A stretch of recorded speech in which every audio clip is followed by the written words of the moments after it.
있습니다. 행복하시기 바랍니다. 예수님 안에서 행복한 우리 다음 세대 그리고 우리 성도님들 되실 수 있기를 바라겠습니다. 우리 다음 세대도 그렇고요. 우리 성도님들도 스폰서란 말을 들어보셨습니까? 어느 분야에서는 약간 부정적인 의미로 사용되지만 일반적으로 얘기했을 때 스폰서라고 하는 것은 누군가에게 도움을 주는 거예요. 대표적으로 누구죠? 연예인들이라든지 프로 스포츠 선수들이라든지 아니면 지금은 이제 유튜브보다 잘 나가는 유튜버가 있어요.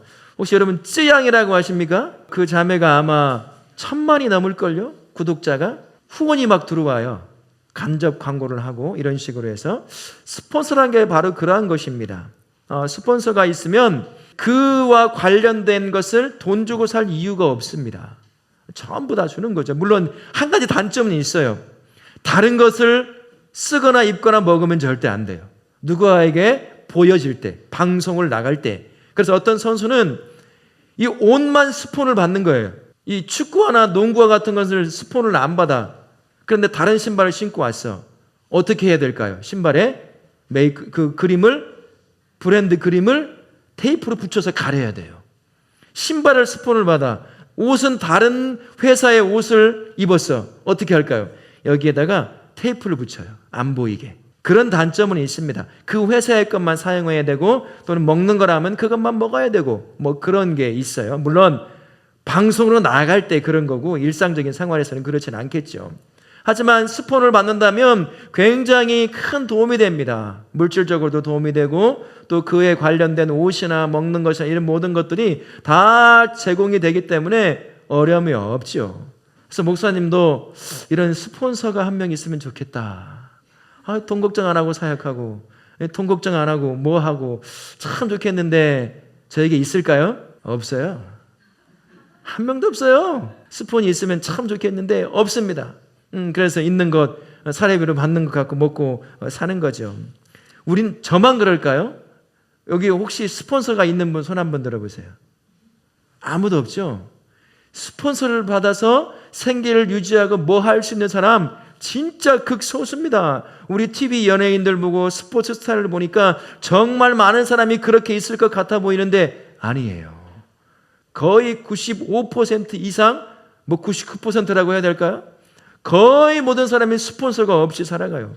자기가 열심히 일해서 돈 가지고 살아갑니다. 그러다 보니까 스폰서가 있는 사람들처럼 막히는 게 많아요. 뭐 하나 하려면 돈이 필요하고 사람이 필요하고 뭐 이런 것들이 필요한데 스폰서가 없는 사람은 어떻습니까? 자기가 다 알아서 해야 되거든요. 그래서 스폰 있는 사람은 어떨까요? 그 사람들이 알아서 다 해줘요.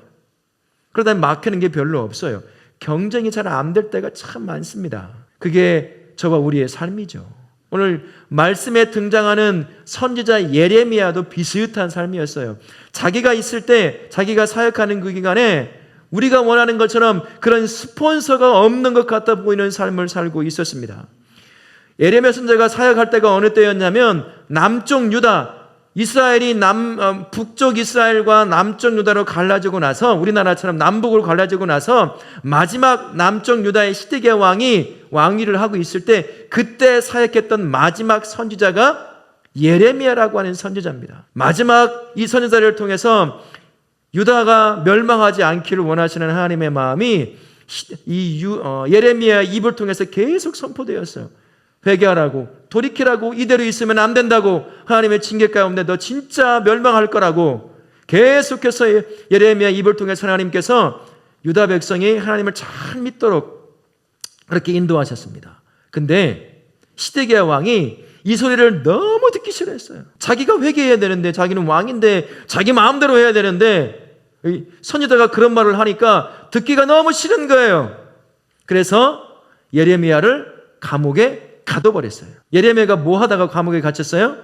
하나님의 마음을 전하다가 이러면 안 된다고, 이렇게 살면 멸망하니까 회개하라고 그것만 했단 말이에요. 근데 예레미야가 그것 때문에 받은 게 뭐예요? 감옥에 갇히는 거였습니다. 지금이야 감옥은 뭐 인권이니 어쩌니 해서 살만한 곳이죠. 물론 그래서 감옥에 가보라는 얘기는 아니에요. 그러나 그 당시는 어떻겠습니까? 땅을 파서 대충 만들어요. 찝찝하고 쥐가 있고 벌레가 있고 불도 안 켜져서 나중에 감옥에서 나오면 거의 보이지도 않을 정도가 되는 그러한 너무나 안 좋은 곳에 나쁜 일을 한 것도 아닙니다. 강도짓을 하거나 누굴 죽이거나 속이거나 한 것도 아니에요. 하나님의 부름받아서 하나님의 말씀대로 회개하라고 돌이키라고 전한 것뿐이에요. 근데 그게 감옥 들어갈 이유가 된 거죠. 감옥에 있는 예레미야 마음이 어떨까요? 어떤 마음이었을까요? 은찬이, 너 예배 드리고 있는데 갑자기 잡아가지고 감옥에 집어넣어 버렸어. 어떻게 했어? 기분이 좋지? 어? 네, 그래, 항의해. 안 나와. 못 나온다고. 어떻게 했냐는 거예요. 못 나와. 그래도 어떻게 했어? 그런 마음이 죽을 맛이지. 엄마 보고 싶지, 아빠 보고 싶지, 먹고 싶은 거 먹고 싶지. 어? 에? 물어본 제가 잘못입니다. 물어본 제가 잘못입니다. 아주 힘들어요. 감옥에 갇히면 누구나 힘들어. 특히 이 당시는 어때요? 내가 잘못해서 감옥에 들어가면 에이, 내가 잘못해서 잡혔구나, 안 잡혀야 되는데 그렇게라도 하겠지만 선한 일을 하다가 감옥에 들어간 예레미야 마음이 막 무너지는 거예요. 하나님대로 하나님께서 불러서 하나님이 하라는 것만 했는데 왜 내가 감옥에 들어가 있어야 합니까? 원망의 소리가 계속 나올 수밖에 없는 거죠. 그럴 때 예레미야의 그 마음의 삶에 하나님이 찾아오십니다. 자신의 아픔을 이야기하고 그 아픔을 하나님 앞에 가지고 나아가면 그것을 하나님이 보시고 그를 찾아오셔요. 찾아오신 하나님께서 말씀하신 게 오늘 우리가 읽었던 그 말씀이에요. 예레미야 33장 2절과 3절 말씀 다시 한번 읽어보겠습니다. 같이 시작.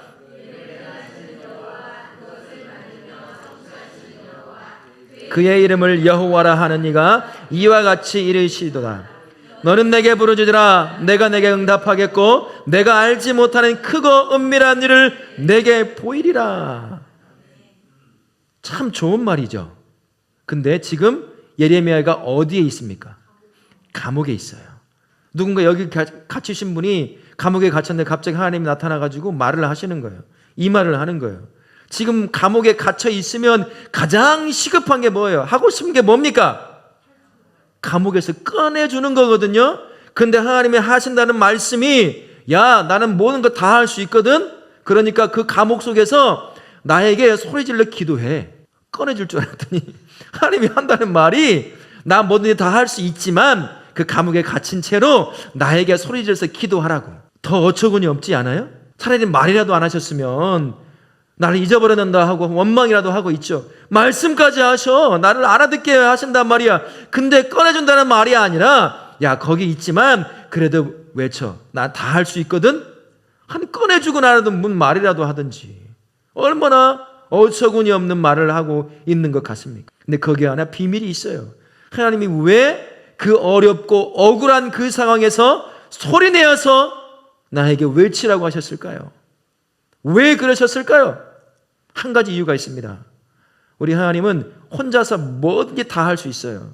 능력과 지혜가 있으신 분이니까 없는 것에서 말 한마디만 하면 생기게 되는 거죠. 그런 능력을 가지고 계셔서 우리가 필요하지 않아요. 혼자 홀로 모든 걸 다 할 수 있는 유일한 분, 그게 하나님이시거든요. 그런데 그 하나님이 어려움 가운데 있는 예레미야에게 말씀으로 너 나 다 할 수 있어. 그런데 너 외쳐야 돼 라고 말씀하신다고 하는 것은 다른 이유가 아닙니다. 이 상황 가운데서 내가 역사하기를 원하는데, 내가 일을 일으키기를 원하는데, 네가 기대하는 것 그 이상으로 내가 어떤 일을 하기 원하는데 네가 외쳐야 내가 그 일을 할 거야. 다른 말로 하면 내가 그 놀라운 일을 하는 그 일에 나 혼자가 아니라 너도 그 자리에 있게 할 거야. 그 말을 하는 거예요. 처음에 들었을 때는 억울하죠. 당황스럽죠. 꺼내준다는 말도 아니고 그곳에 갇혀서 나에게 외치라고, 외치기 전에 그냥 능력대로 나를 해방시켜주면 좋은데 그게 아니고 감옥에 갇힌 채 억울함 가운데 외치라고 하니 답답하고 힘들죠. 그런데 알고 보니까 그게 아니었던 거예요.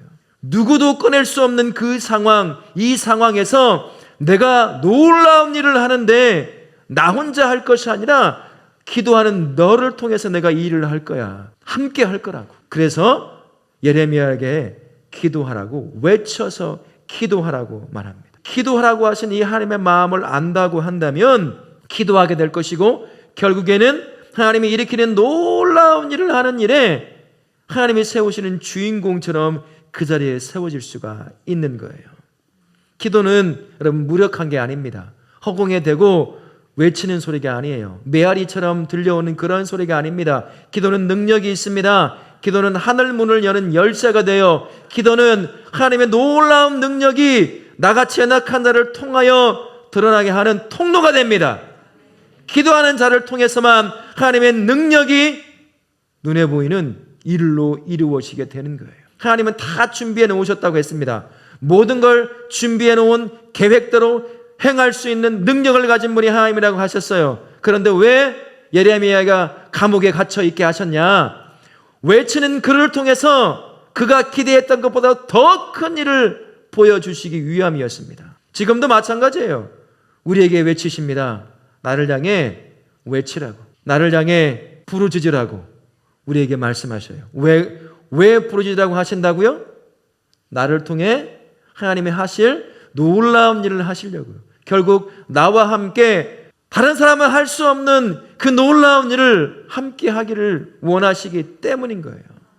왜 저와 우리 삶에, 우리 다음 세대의 삶에 하나님의 놀라운 예레미야 인생에 일어났던 그런 역사들이 안 일어나느냐? 외치지 않기 때문이에요. 하나님을 안 찾아요. 찾는다고 말하지만 결국은 그게 아니에요. 자기 능력대로 살아가는 거죠. 기도하지만 뒤에서는 뭐 하고 있을까요? 내가 할 수 있는 계획을 다 짜놓죠. 다 만들어 놓고 하나님 도와주세요. 쥐가 다 만들어 놓고 하나님이 세운 계획은 이건데 지가 만든 계획 다 해달라고, 그리고 응답 안 하면 응답 안 했다고. 아닌 거죠. 하나님이 지금 이 자리에서 부르짖게 한 게 뭡니까? 다른 거 아니에요. 하나님 도와달라고 하는 것이고, 그 상황 가운데 다른 것 꿈꾸지 않고 하나님의 역사를 두고 외치라는 소리거든요. 지금도 우리에게 말씀하셔요. 기도하는 자에게 내가 준비해 놓은 모든 역사적 일들의 계획을 그를 통해서 이룰 거라고. 성경에 나오는 수많은 예수님을 믿고 하나님을 믿었던 수많은 사람들 다 기도하던 사람들이었습니다. 양을 치다가 기도하고 쫓기다가 기도하고 죽을 고비를 넘길 때 기도하고 하나님께 외치며 하나님의 인도함을 구하던 사람들이었어요. 그런 사람들이 여러분들이 한 번도 행할 수 없는 그런 일들을 행합니다. 지금도 마찬가지입니다. 지금도 기도하는 그 사람을 통해서 하나님은 일을 하셔요. 기도가 어떤 통로라고 얘기했어요? 전능하신 하나님의 능력을 이 땅에 가져와서 나를 통해 보여지게 만드는 통로가 바로 기도라고 하는 통로예요. 그래서 하나님이 기도하게 하십니다. 우리 다음 시대도 마찬가지죠. 특히 우리 고3 그리고 청년, 취업을 준비하는 청년들, 제가 지난주에 한번 물어봤어요. 기도하냐고 물어보니까 안 한대요. 무슨 말이겠어요? 자기가 자기 길 알아서 개척해 가는 거죠. 하나님의 백성은 하나님의 능력에 붙들려 하나님이 쓰시고자 하시는 그곳으로 이끌림받아 그곳에 세워져 역사를 이루어야 될 사람이 하나님을 믿는 하나님의 백성이에요. 근데 자기 계획대로 자기 뜻대로 가니 하나님이 그 인생의 역사를 일을 일으킬 기미가 보이지 않는 거예요. 통로가 없으니까. 하나님은 무능력해서가 아닙니다. 자신을 찾아 자신을 인정하는 자를 통해 하나님의 역사를 이루시는 것이거든요. 우리에게 말씀하십니다. 이래도 못해 저래도 못해 그 말 하기 전에 나에게 부르짖으라고. 감옥에 갇혀서 지금 뭐 해야 되지? 원망할 때가 아니잖아. 나 다 할 수 있거든. 네가 나를 인정하라고. 기도하는 그 삶을 통해, 외치는 그 삶을 통해 내가 네 인생의 역사를 그것을 인정하라고 우리에게 외치시는 거예요. 하나님을 믿으면 여러분 기도하지 않을까요? 하나님을 진짜 믿으면 누가 기도하지 않겠어요? 믿지 못하니까 기도 못하는 거야. 들어줄까? 듣기나 할까? 있기나 할까? 누구는 그랬다는데 우연이겠지. 평생 그렇게 살며 예수 믿는다고 하지만 그 인생에 하나님이 행하시는 역사 한번 경험 못해요. 얼마나 안타까운 인생이에요. 우리 하나님이 외치십니다. 나에게 부르짖으라고. 나 다 준비해 놨거든. 이거 누구를 통해 이루냐면 나를 인정하는 그 외침, 하나님이 아니면 안 됩니다 라고 인정하고 외치는 그 사람을 통해서 역사할 거야. 네 능력 가지고 살아간다면 나 그곳에 역사할 수 없어 라고 말씀하셔요. 우리 다울학교에 있는 모든 다음 세대 우리의 성도님들은 언제나 부르짖어 기도하는 성도님들 되실 수 있기를 바랍니다. 그 인생에 하나님께서 준비해 놓은 놀라운 역사를 이루실 줄로 믿습니다. 우리가 해야 될 일이 있어요. 그래서 하나님을 믿는 거예요. 진짜 내 기도를 들으실 하나님을 믿고 그 하나님이 내 기도 가운데 역사할 것을 인정하는 거죠. 그게 필요합니다.